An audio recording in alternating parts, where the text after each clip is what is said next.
네, 반갑습니다.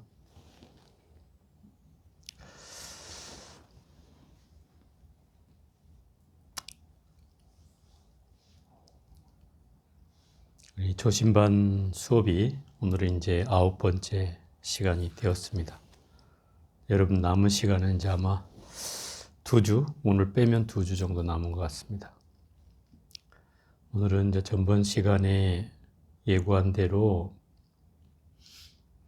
그 수행 방법 가운데 가장 대표적인 수행인 동남아시아에서 정통 수행이라고 주장하는 비파사나 선과 또 이 동북아 대승불교권에서 정통 수행이라고 하는 이 가나선에 대해서 같이 한번 견주어보는 그런 시간을 한번 가져보겠습니다. 제가 전번 시간에 이 비파사나 수행은 대상을 관찰하는 수행이라고 얘기했고, 또 사마타라는 수행과 함께 우리말로 하면 지관겸수 또는 정해쌍수 이렇게 해서 지관겸수는 지라고 하는 게 그칠 지자거든요. 그칠 지. 무엇을 그치는가 하면 번뇌의 작용을 그치게 하는, 번뇌의 생각을 그치게 하는 것이 바로 이 지에 해당되고, 이것을 이제 이 범어로 얘기하면 사마타 수행이라고 한다 이 말이에요. 그치는 것만 보면 단순하게 수행은 번뇌를 그치게 하는 작용이 이게 그 사마타 수행이고, 이것을 한문으로 풀면 그칠지라고 풀기도 하고, 또 진울 스님은 이걸 정이라고 해서 선정이라고 했어요. 그리고 이 비파사나라고 하는 말은 원래 뜻이 어원이 관찰하다에서 나온 말이거든요. 관찰하다. 관찰하다는 말은 어떤 대상이 반드시 존재해야 되는 거예요. 그래서 그 대상을 꿰뚫어 보는 것이에요. 그게 관이에요. 이 관법이라고 하는 말 또는 무슨 수식관, 저번 시간에 얘기했던 부정관 또는 그 오정신관을 통해서 얘기한 5가지 수행 관법들이 다 이 비파사나 선에 해당된다고 볼 수 있어요. 넓게 보면.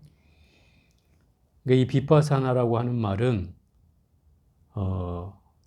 관찰하는 대상이 반드시 필요한 일이고, 이것을 이제 동남아시아에서는 비파사나 수행을 자기 그 나라에 따라서 또는 스승에 따라서 또 지역적인 상황에 따라서 약간 다르게 비파사나의 대상 방법을 조금 다르게 변형해서 지금까지 행해져 오고 있어요. 이게 부처님 당시 때부터 했던 방식이라고 자기들이 이제 정통수행이라고 주장을 하죠. 근데 어찌됐든 제가 말씀드리고 싶은 건, 동남아시아에 지금 행해지고 있는 비파사나선은 내가 유심히 그걸 관찰한 건 아니지만 여러 스님들이나 책에 써진 내용들을 보면 이 스승에 따라서 조금씩 변해왔다는 거예요. 또 나라에 따라서 미얀마의 어떤 비파사나 수행 방법이 조금 다르고, 태국에서 하는 수행 방법이 좀 다르고, 스리랑카에서 하는 방법이 좀 다르고, 이렇게 캄보디아, 라오스 이런 데서 하는 데가 좀 다르다 이 말이죠. 그렇다고 보면 이 비파사나선도 상황에 따라서 또 시대에 따라서 스승에 따라서 조금씩 변화 발전해 온 것은 사실이다. 중요한 건, 핵심은 어떤 대상을 관찰하는 데서는 벗어나지는 않았다. 그래 큰 차원에서 보면 부처님의 수행법을 계승하고 있다. 이렇게 볼 수 있는 측면이 있는 거죠. 그래서 이 비파사나선이 근래에 이제 우리나라에도 들어와서 한 20여 년 전부터 스님들도 비파사나선을 하는 분도 계시고, 또 선방에서도 비파사나를 하는 사람들이 늘어나고 있고, 이제 그런 거죠. 그럼 이 비파사나에 뭔가 장점이 있으니까 사람들이 늘어날 거 아니에요? 저는 이 장점을 제가 본 바로 친다면 분명한 대상이 존재한다는 거예요. 근데 그에 비해서 가나선이 왜 어려운가를 이제 다시 반대로 생각해 보면, 가나선은 대상을 보라고 하는 것 대신에 화두를 보라고 한다 이 말이에요. 그게 가나선의 의미예요. 화두를 보라고 한다. 근데 화두는 마치 어떤 대상이 아니라 말거리다 이 말이에요. 말을 주고받은 내용을 그 핵심 교의를 관하는 거기 때문에 어떤 대상을 직접 관찰하는 거하고 그 말의 대상을 내가 끊임없이 생각해 가는 거하고는 좀 다르다 이 말이죠. 방식이. 그래서 이 화두를 드는 방법이 왜 어려운가? 이런 거예요. 화두는 예를 들어서 이제 조주 무자 화두를 한번 예를 들어볼게요. 이제 이 가나선의 대표적인 화두인데 조주 스님이라는 분이 중국에 계셨어요. 이분이 대중을 한 1000여 명 정도 제자를 거느리고 있었는데 그 중에 아주 게으른 스님이 하나 있었어요.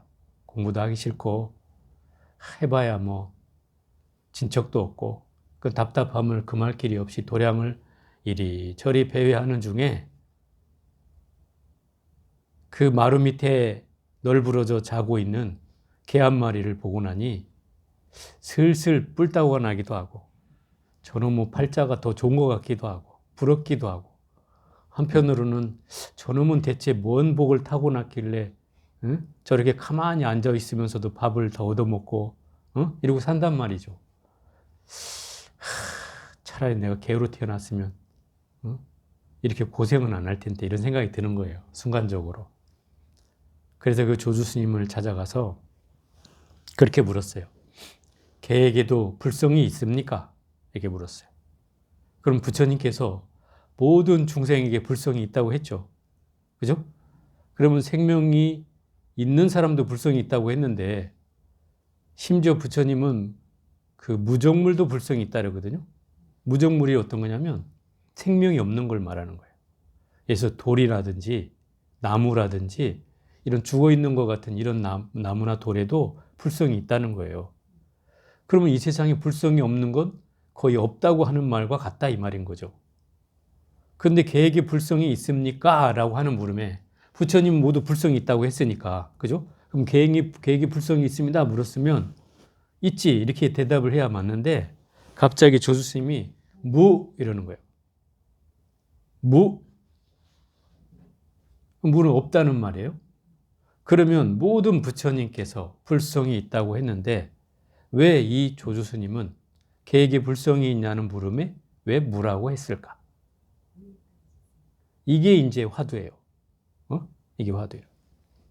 근데 이 화두는 여러분이 생각하는 것처럼 뭔가 대답이 있으니까 분명히 여기에는 그 질문에 대한 내용이 있겠지.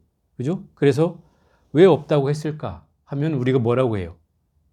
뭐 생각을 할 거 아니에요. 왜 없다고 했지? 분명히 부처님 불성이 있다고 했는데 왜 없다고 했지? 이런 생각을 일으키면 이 화두는 염화두라고 그래. 염화두는 뭐냐? 입으로만 외우는 화두다 이 말이에요. 그럼 이건 화두가 아니에요. 그럼 화두는 어떻게 해야 되느냐? 이게 어려워지는 거예요. 옛날 스님들 말로 하면 앞에는 은산이 놓이고 은으로 된 산이 앞에 놓여 있어요. 은으로 된 산은 올라갈 수 있어요? 없어요? 못 올라가요. 또 뒤에는 철벽이 놓여져 있어. 철벽.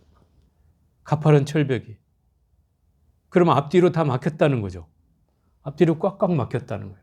앞으로 나갈 수도 없고 뒤로 물러설 수도 없는 그 순간처럼 화두를 들어야 된다 이렇게 얘기한다.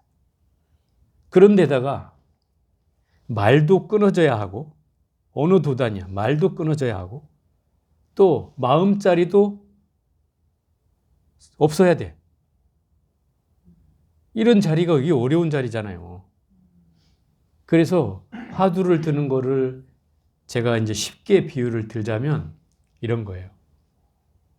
제가 이 비유를 잘 드는데 여러분한테 맞을 것 같아서요. 여러분이 그 시집 올 때 친정 부모님한테 아주 귀한 폐물을 귀할 때 쓰라고 폐물을 받았단 말이에요. 그래서 그거를 내가 벽장 어디 깊숙이 어디다가 잘 넣어놨어. 그래서 그러고 나서 잊어버렸죠. 수십 년이 지났잖아요. 그래서 이제 이거를 이 IMF도 터지고 또 뭐 코로나도 걸려서 사업도 좀 안 되고 이러니까 이걸 찾아서 어떻게 좀 써야 되겠다 하는 마음이 생겨가지고 그 벽장에 있는 걸 다 뒤진 거죠. 다 뒤졌는데 없어요. 그럼 내 벽장에 놓지 않았나? 다른 데다 옮겨놨나? 해가지고 집안에 내가 숨겨놓을 만한 장소를 다 찾았어. 집안 온 데를 다 헤집어가지고 다 찾았는데 아무것도 나오지 않는 거예요. 더 이상 이제 찾을 때라는 건 아무 데도 없어요. 집안에는. 누가 가져간 게 아니라면 분명히 집안에 있어야 되는 거잖아요.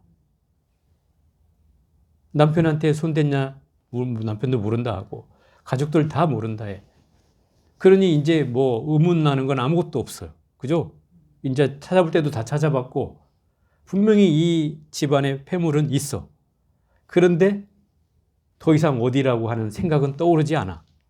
이제 다 찾아봤으니까. 그런데 생각은 뭐예요? 어디에 있을까? 이거 아니에요. 그죠? 어디에 있을까? 어디에 있을까? 이게 화두예요, 이게. 응? 무슨 생각이에요, 이 말이? 어떤 생각도 들어가지 않는다는 말이에요. 이제 다 찾았잖아요. 더 이상 찾아볼 게 없어. 다만 나한테 간절한 확신은 있어. 분명히 이 집안에 있다는 거. 응? 이 집안에 있다는 거. 분명히 어떻게든 찾을 수 있다는 거. 그건 분명히 있어요. 그런데 어디에 있는지만 모를 뿐이에요. 이럴 때 드는 의문이에요. 이런 간절한 의문을 화두에 빗대서 얘기하는 거다 이 말이에요. 화두를 그렇게 들어야만 한다. 분명히 내가 가지고 있는 보물을 어디다 두긴 했는데 그걸 못 찾는 그 간절함으로 화두를 들어야 한다. 그래서 여기엔 언어가 끊어져야 된다는 게 무슨 말이냐면 무자라고 무라고 얘기했을 때 왜 무라고 했을까? 이미 여러분들이 상식적인 대답은 뻔한 거예요. 네? 상식적인 대답은 할 수 있어요. 근데 그게 답이 아니다 이 말이에요. 그건 답이 아니야. 이 화두는 답을 필요로 하는 게 아니에요. 그러면 왜 화두를 들라 그래요? 하나를 꿰뚫어서 보는 그 마음으로 모든 생각을 쉬게 하는 데 있어요. 핵심은. 그죠? 아까 제가 얘기했잖아요. 폐물이 어디 있는가를 떠올릴 때 이미 다 찾아서 더 이상 생각도 다 끊어진 자리에서 오로지 의문만이 남아있을 때 그때 강렬하게 그 의문의 자리가 커질 때 모든 생각은 쉬게 돼 있어요. 그죠? 그거예요, 핵심은. 핵심은 이 화두라는 걸 통해서 모든 의문을 잠재우는 거예요. 어떤 생각도 일으켜지지 않는 자리가 돼야 되는 거예요. 어떤 망상도 일어나지 않는 자리예요. 그래서 이 마음은 어찌 할 수가 없어지는 자리라는 거예요. 그래서 앞에는 은산이 놓이고 뒤에는 철벽이 놓여서 앞으로 나갈 수도 없고 뒤로 물러날 수도 없는 그야말로 이거하고 뭔가 내가 결판을 내지 않으면 안 되는 그런 상황을 만들어가는 거예요. 그게 화두예요. 그래서 이 화두가 어려운 거예요. 왜? 생각이 첫째 쉬어져야 되는 거예요. 생각이 안 쉬어지면 여러분들이 어떻게 하냐면 무라 하다가 부처님이 아마 무라고 했을 거는 분명히 저 사람이 자꾸 있다고 얘기하니까 그래서 없다고 했을 거야. 이런 생각을 일으키는 순간 이건 화두가 아닌 거예요. 제가 이런 걸 염화두라고 하는 거예요. 그냥 입으로만 하는 화두예요. 이러면 생각이 없어져요, 안 없어져요? 안 없어지죠. 계속 생각은 일어나죠. 그래서 이런 데에 빠져버린다 이 말이에요. 화두를 잘못 들면. 그래서 여러분한테 화두를 쉽게 주지 않는 이유예요. 그래서 생각이 어느 정도 가라앉아서 더 이상 생각이 잘 일어나지 않는 상황이 됐을 때 그때 이제 이 화두를 들어야 된다 이 말이에요. 생각이 쉬어진 자리에서 뭔가 하나에 집중될 수 있을 때 그것이 원리예요. 따져보면 뭐 비파사나나 사마타나 이 가나선이나 할 것 없이 똑같아요. 핵심은. 제가 전번 시간에도 얘기했지만 비파사나는 어떤 대상을 관찰하는 거고 그 대상이 몸뚱아리냐 아니면 나한테 들어오는 감각이냐 아니면 마음이냐 아니면 그 마음을 일으키게 하는 대상이냐 이것만 달라지는 거예요. 비파사나에서 하는 그 대상의 방법은 이런 것만 달라질 뿐이고 가나서는 이 화두라는 매개체를 통해서 모든 생각을 한 곳에 집중함으로 해서 다른 생각을 잠재우는 거예요. 그죠?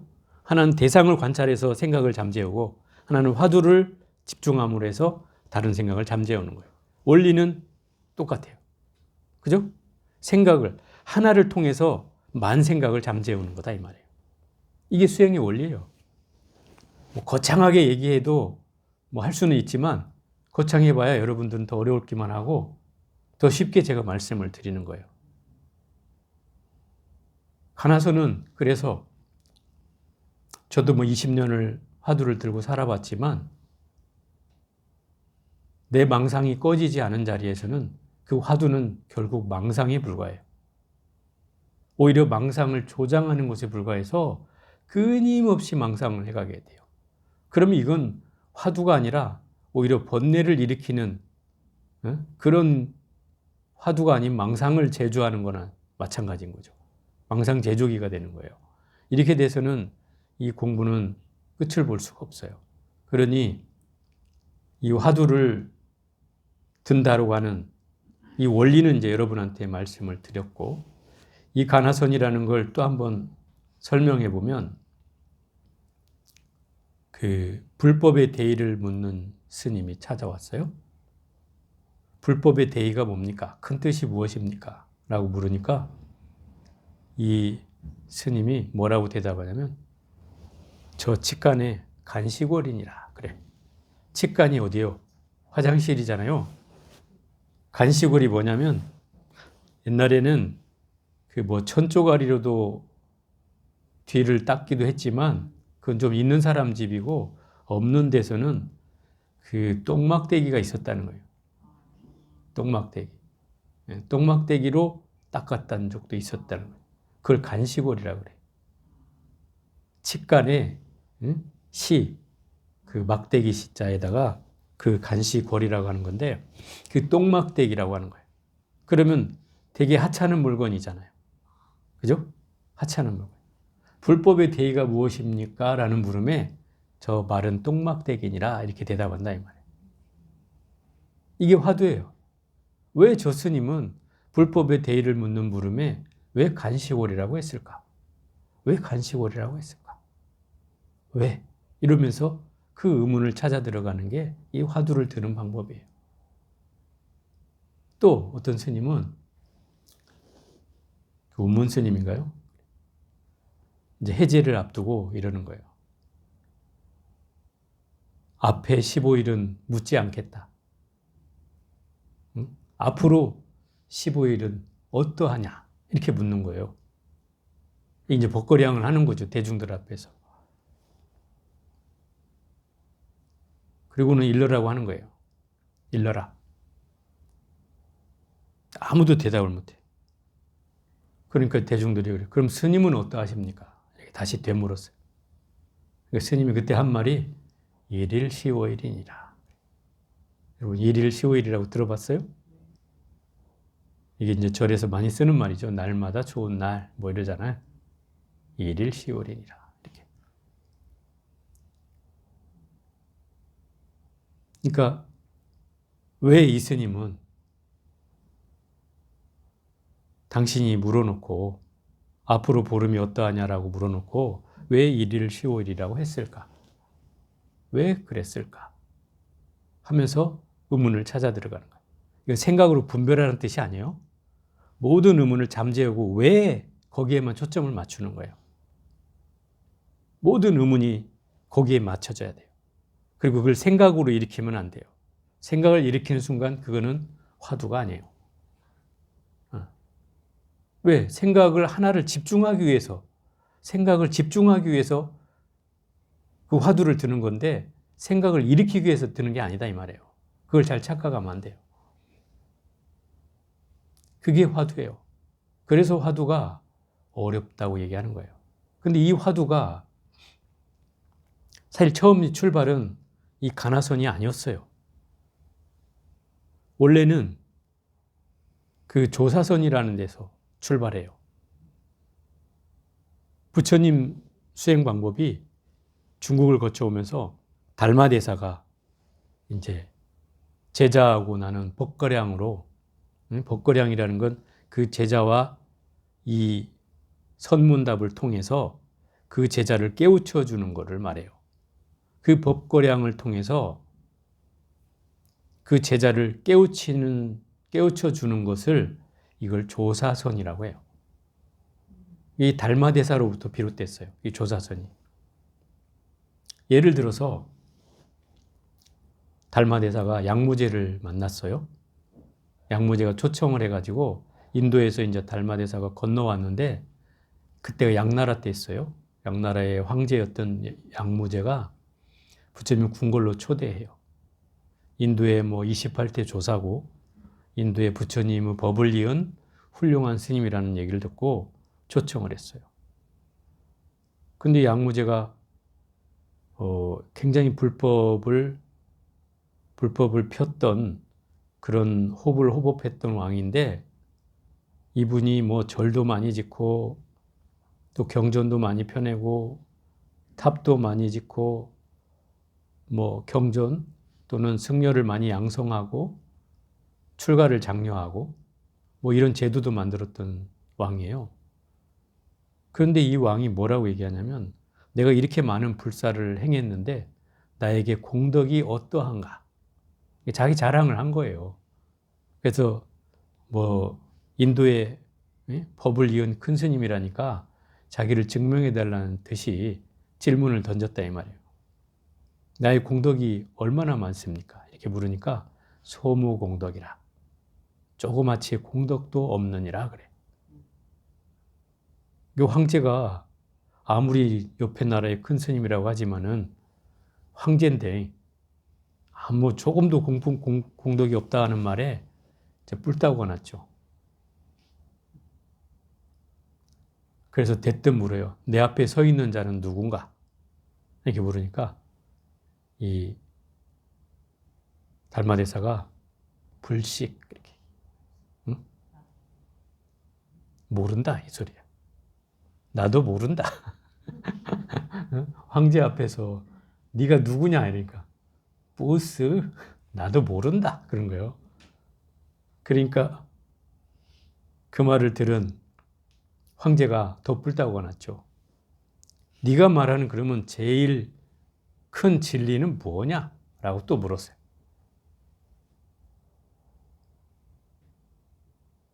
그러자 이 스님 뭐라고 하냐면 확연무성이라. 그렇게 얘기해요. 결단코 성스러울 것도 없다. 성스러운 진리가 뭐냐는 말에 성스러울 것도 없다. 단칼에 쳐버리는 거예요. 이 말을 들으니까 이제 완전 꼭지가 열렸어요. 이제 양무제가. 그래갖고 쫓아내요. 썩 나가라. 그 달마대사가 허허 웃으면서 나오죠. 아직도 이 땅에 내 법을 펼칠 때가 안 됐구나. 그걸 이제 이 달마대사는 깨닫고 그 자리에서 이제 소림굴에 들어가서 9년 동안 면벽 좌선을 해요. 벽만 바라보면서 동굴 안에서 9년을 지내는 거죠. 그 소림굴이 지금의 이제 소림사의 전신이 된 거예요. 그 뭐 소림사 요즘 여러분들 뭐 무술 많이 나오잖아요. 소림무술. 그 소림무술의 원조가 바로 달마대사예요. 달마대사 그 소림굴에서 나와가지고 혼자 막 이렇게 체조하고 뭐 하던 그 무술이 이제 그 소림사 스님들에게 이제 넘어가서 그 소림무술이 이제 효시가 된 거예요. 어찌됐든 그 스님 9년 동안 나오지 않는데 그 나라에는 지공국사라는 그 국사, 나라의 스승인 스님이 있었어요. 이분이 이제 옆에서 그러는 거예요. 저분이 어떤 분인 줄 아느냐. 저분은 부처님의 법을 이은 28대 조사고 저분을 저렇게 함부로 대할 분이 아니다. 그리고 황제께서 물은 질문에 대한 답이 저 스님이 아주 경망하다고 황제는 여기시겠지만 저분은 당신과 선문답을 한 거다. 당신의 근기를 시험해 본 거다. 조목조목 이제 얘기를 해주는 거죠. 그 말을 듣고 나니까 양무제가 창피해. 이제 자기가 알량하게 괜히 자기 뭐 불사 자랑만 하고 대답을 현찮게 하는 것 때문에 화가 나긴 했는데 듣고 보니까 자기가 어리석었다는 것을 시인하고 그 뒤로도 여러 번, 3번인가를 더 초청을 해요. 그 황제가 있는 궁궐로 초청을 하지만 달마대사는 응하지 않아요. 거절해요. 나오지 않아요. 그 9년 동안 면벽을 하고 있는 와중에 그 2번째 제자인 해가라는 스님이 찾아와요. 이 스님이 아주 절실했어요. 뭔가 법을 구하고자 하는 마음이 너무 절실했는데 아무리 큰 스님들한테 물어도 시원한 대답을 얻지 못한 거예요. 그래서 소문에 듣자 하니까 인도에서 부처님 법을 이은 조사 스님이 와서 그 소림굴에 머무른다는 소식을 듣고 그냥 무작정 찾아왔어요.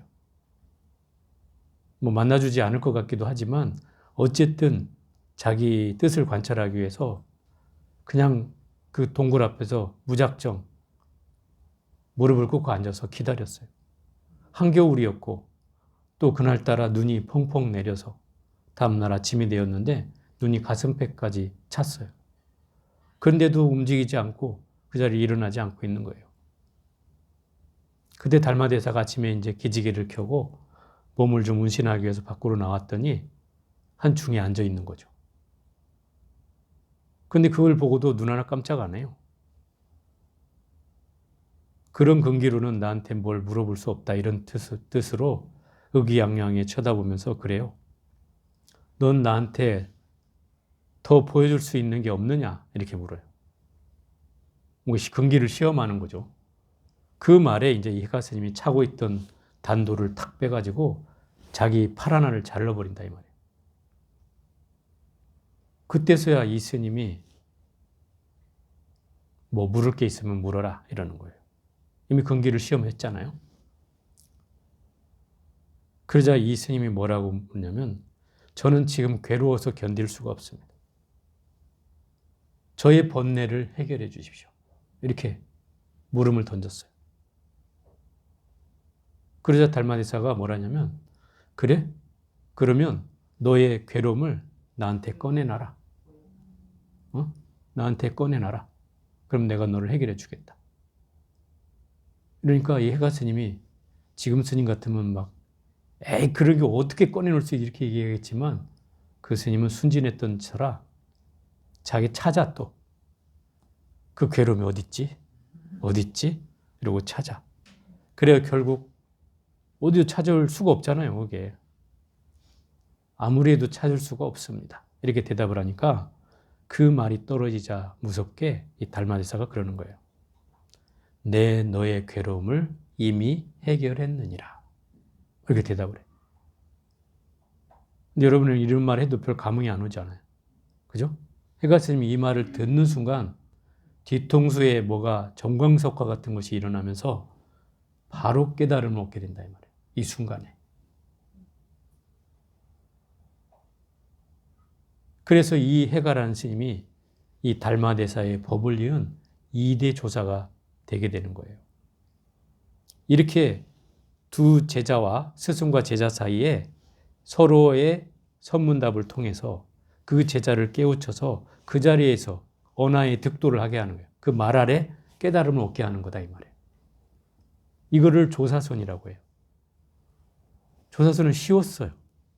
몇 마디만 하면 돼. 그죠? 몇 마디만 해서 뭔가가 통과가 되면 조사선은 깨달음을 얻었어요.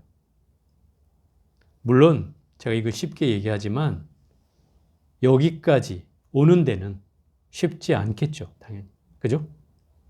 왜? 자기 근기가 시험돼야 되고 이 팔 하나를 자른 듯이 뭔가를 보여줘야만 하잖아요. 그런데다가 꼭 그걸 보여주는 것뿐만 아니라 내 수행력이 겸비되지 않으면 이런 경계를 할 수가 없다 이 말이에요. 자격 자체가 안 된다 이 말이죠. 그럼 여기까지 오는데 이 선문답까지 하는 데까지 엄청난 수행이 이거져서 뭔가 마치 그런 거죠. 스승은 제자가 곧 깨어날 줄을 아는 순간이 온다 이 말이에요. 이거를 이제 줄탁둥시라 그러는데 예를 들어서 어미닭이 알을 품고 있다가 병아리가 나오려고 할 때 동시에 그걸 쪼아줘야 살아서 나올 거 아니에요. 아직 나오려고도 하는데 쪼아주면 죽겠죠. 그런 것처럼 스승은 그때를 알아서 적절한 때를 쪼아주는 이 줄탁둥시에 이런 경계를 가지고 있었다 이 말이에요. 그런 안목이 있었기 때문에 제자가 그런 제자를 만나면 그 한마디를 쳐가지고 그거를 깨줄 수가 있었다 이 말이에요. 이게 조사선이었어요. 근데 이렇게 하다 보니까 나중에는 이제 말로써 법거량을 계속 이제 이게 노하우가 쌓이니까 말장난을 하기 시작하는 거죠, 이제. 그러다 보니까 이게 근기가 시험되는 게 아니라 뭔가 말로서만 뭐를 해가려고 하는 이런 경계가 생겨나죠.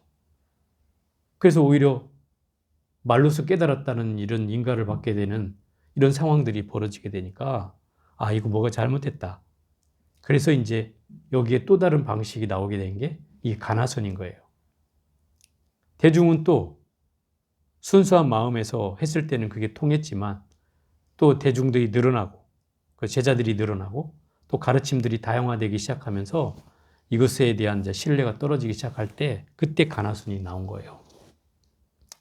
그러니까 결국은 그 상황과 시대에 따라서 이 수행 방법이 조금씩 변해갔다는 거죠. 가나선은 이제 그런 형태로 발전된 거예요.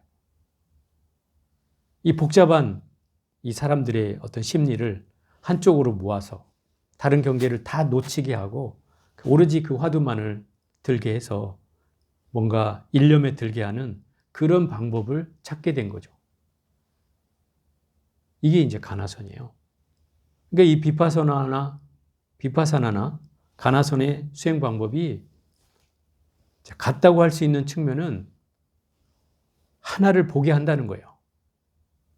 그죠? 비파사나는 어떤 대상을 관찰해서 정에 들어가는 방법이고 또 가나선은 화두를 통해서 일념에 들어가는 방법이니까 결국 하나를 대상을 보느냐 화두를 보느냐의 차이일 뿐이지 결국 어떤가 하나를 봄으로 해서 다른 생각을 잠재우는데 결국 이 수행 방법의 핵심이 들어있다는 거예요. 그런데 비파사나가 가깝다는 것은 예를 들어 이런 거죠. 야, 몸뚱아리에 몸뚱아리를 관찰해. 이렇게 하면 내 몸뚱아리 어디? 그럼 내 몸뚱아리를 관찰한다는 어떤 거냐면 여러분들이 비파사나 하는 분들을 보셨는지 모르겠지만 가끔 비파사나 하는 분들이 뭐 뒷짐을 졌거나 앞으로 차수를 하거나 이렇게 하고서 조용히 걷는 거예요. 근데 걷는데 그 걸음을 어떻게 걷느냐? 처음에 발을 한 발 들었어요. 왼발을 들어 올렸어요. 그럼 발을 들어 올렸다. 발이 앞으로 나간다. 앞으로 디딘다. 이걸 그대로 인식하면서 가는 거예요. 그죠? 몸뚱아리를 본다는 거예요, 이게. 그리고 다시 오른발이 들린다. 또 오른발이 앞으로 나간다. 오른발이 또 내려놓는다. 이렇게 하면서 몸을 계속 걸으면서 이걸 이제 수행을 시키는 거예요. 그러니까 어떻게 보면 여기에 집중하면 훨씬 쉽죠. 그죠? 다른 거 생각할 여지가 없잖아요. 이게 이제 몸을 대상으로 삼아서 하는 수행 방법이에요. 이런 방식으로 해요, 지금도.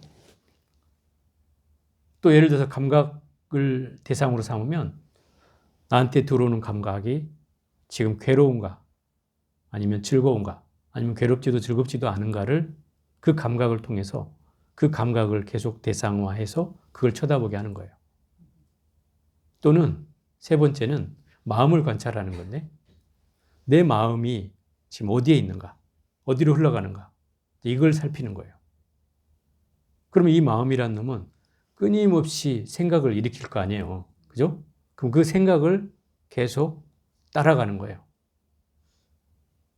그게 이제 마음을 대상을 삼는 것이고, 그러면 이 생각의 대상을 또 관찰하는 건 예를 들어서 안이비설신이나 눈, 귀, 코, 혀, 몸, 생각 이걸 관찰하거나 또는 색성향, 색수상 행식을 관찰하거나 오온 이것들을 관찰해가는 걸 법을 대상화한다는 거예요. 어쨌든 이 비파사나는 분명한 대상이 있기 때문에 초보자에겐 쉬워요, 사실은.